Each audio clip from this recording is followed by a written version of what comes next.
everyone, Miss Sara here. Kyle-Bryn and I really want to make a video about self-care and having a daily routine during this time of remote learning. We first want to start out by saying that we are incredibly proud of everything you've done so far. We think that you're brave, intelligent, and can handle anything that is thrown your way. You guys have blown us away with everything you've done. That being said, yes, you are students and very good students, but you're also humans first. So we want to make sure that you're showing yourself some kindness and some compassion during this time. One of the best ways to do that is by giving yourself some self-care. Self-care is exactly what it sounds like. It's taking care of yourself and making sure that you put yourself first so that you're able to accomplish everything you need or want to accomplish during that day. So to better illustrate that, I'd like to show you guys Maslow's hierarchy of needs. It's a pyramid split into 5 parts. The very top being self-actualization, or your highest functioning self. The idea being that if you accomplish all these things, then you're able to accomplish what you need to throughout the day. So the first level is your physiological needs. This is food, water, rest, your most basic needs that you can take care of right when you wake up in the morning. Hopefully you've gotten a good rest the night before. You can have some breakfast, have water, drink water throughout the day. That would be your most basic first level. Your second level is your safety. Now, we all will wake up in our homes and hopefully feel safe. It can feel a little uncertain at times like this with everything going on at the news, but the good thing is that we have a really tight-knit community in Warnick, and there's a lot of adults that can reassure us during this time. The third one is a sense of belonging. Now, humans need other connections with humans, and so this can also be kind of hard during this time because we are being asked to do social distancing. So we encourage you to make a phone call. Like, I like to call my sister to connect with her, send a text, do a Google Hangout, write a letter. Anything that can help you feel that connection, even with people in your own home, is very beneficial. People need that. People need that feeling. Our fourth one is our self-esteem. This is kind of like our confidence. Can we accomplish everything we need to? Do we believe that we can do this? And hopefully you do, because we've seen you all do it for the last week and a half. And this is something that's brand new that you guys have never done before, and you're just blowing it out of the water. So hopefully you feel like you can keep going. Now, the idea is that if you can get all these levels, then you can get up to your top level of self-actualization and really tackle your day. Now, let's say that I skipped breakfast and all of a sudden I'm feeling tired and irritable. I don't want to do any more work.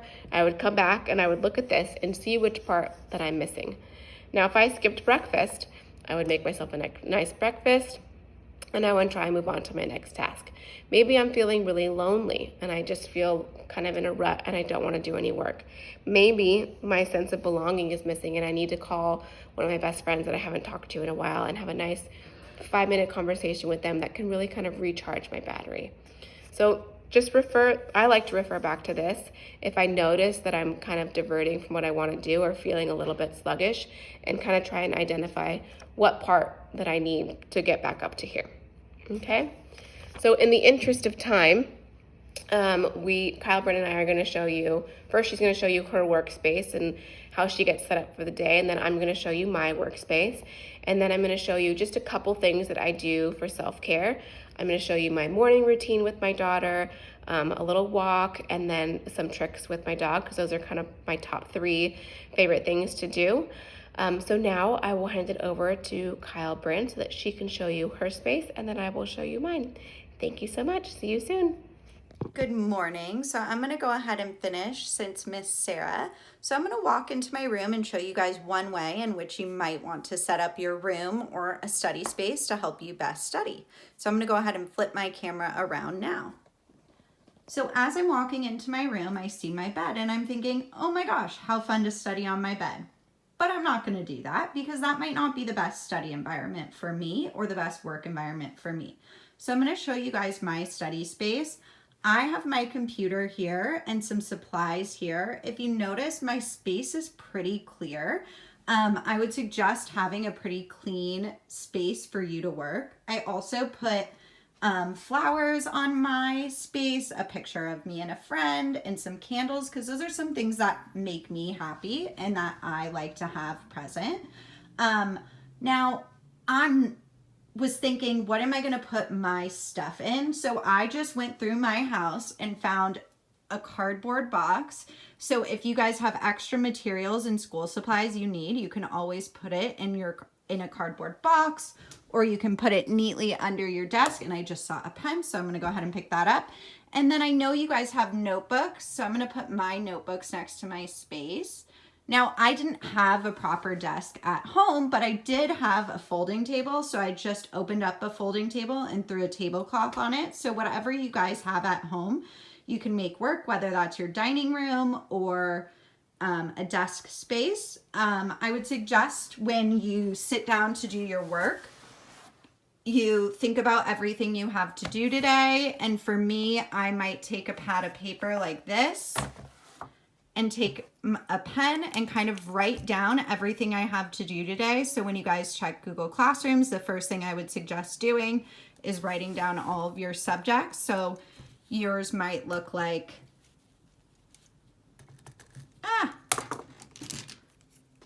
yours might look like science. And then I'd leave space so that you can do notes. And then you might write history,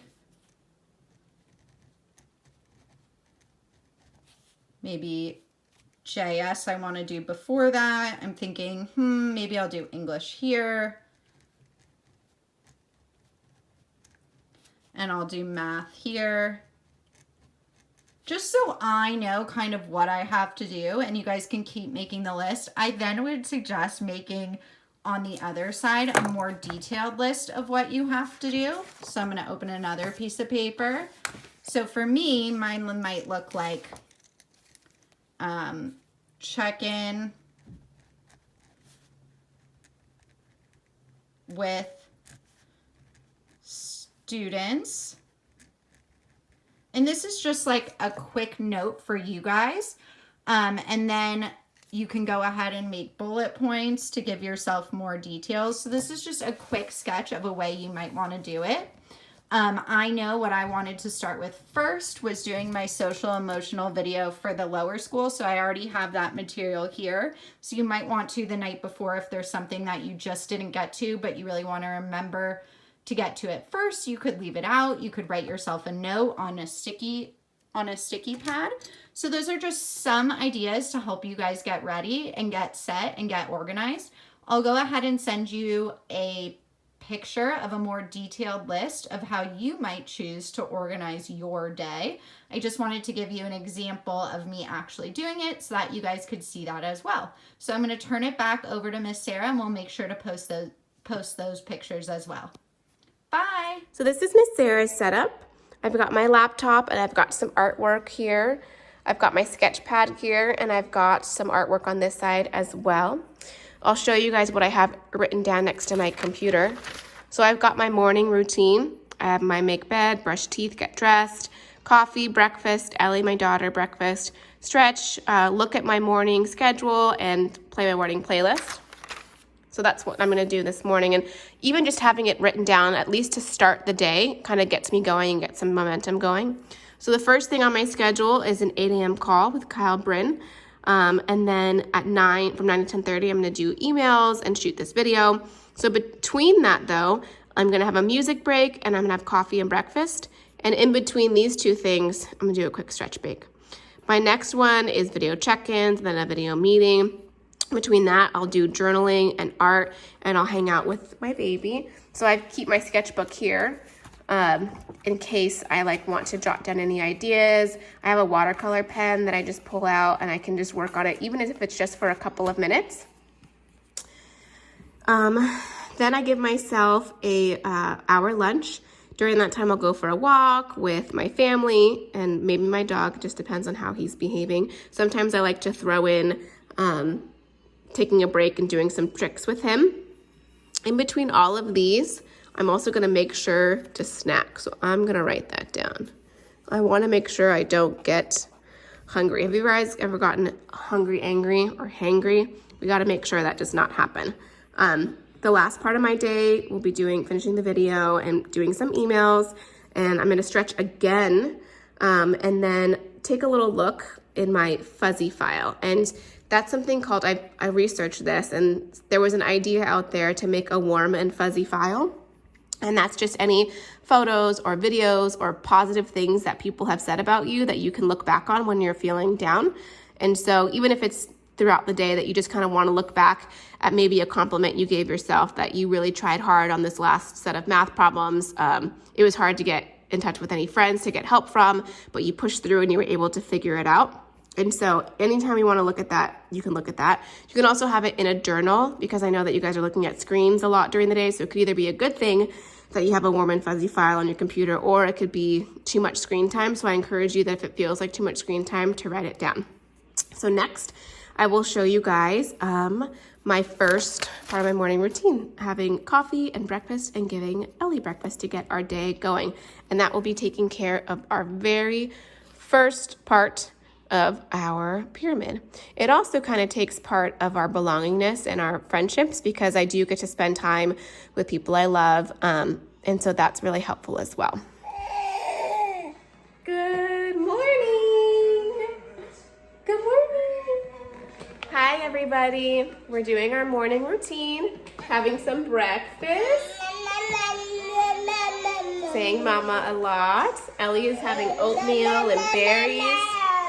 She is fulfilling her very first part of that pyramid. She's getting food and water. And Miss Sara is also doing that with my oatmeal and my coffee and my morning playlist to get me in a good mood. All right, say bye. See you later. Bye. Hi, everyone. We're about to go for our morning walk. Get outside, get some fresh air. It'll probably be pretty quick because Ellie is pretty tired. We really want to make sure we get outside and get moving and get some fresh air. See you later. Okay, so I'm going to show you a couple of the snacks that I always have next to me. I've always got a protein bar, some protein chips, maybe some trail mix, and a nice big jug of water so that you stay hydrated throughout the day while you're working. And the other living thing in this house that needs treats is my dog, Howard. Howard, come touch. Good boy. This is Howard. Sit. And he's a herbivore, and I'm just going to show you a couple of quick tricks that we do together to make the time go by. If I had more time, I would do a longer training session, but just show you a few of our favorites. Howard, shake. Good boy. Yes. Other paw. Oh, good boy. Good boy, Howard. Good. Down. See if you catch the Harry Potter spell here. Avada Kedavra. Avada Kedavra. Oh, good boy. Good. Up, up. Watch me. Yes. Good boy, Howard. Good. Okay. Howard, sit. Can you wave bye-bye? Bye-bye. Bye. Wave. Yes. Good boy. All right. See you guys later. All right, everyone. We hope you enjoyed our videos. Now, remember, self-care is just about what works for you. So it might be art or journaling or going outside and playing some sports, playing a board game. Maybe you take a music break. One of my favorite memories at Warnick within the first couple weeks was just watching some of the middle schoolers sing Hamilton. So maybe you take a Hamilton break. Whatever your plan is, I want you to look at your schedule and build your self-care right into that plan so you know what you're doing for the day. And if there is someone that's part of your self-care plan, let's say that at 11 a.m. in between work, you want to call one of your friends at school, let them know that. Let them know that they're part of your plan. So please build your plan and please post photos of your favorite self-care activities. We would love to see them, and maybe you can give other people some ideas. All right, have a great day. Stay healthy and well.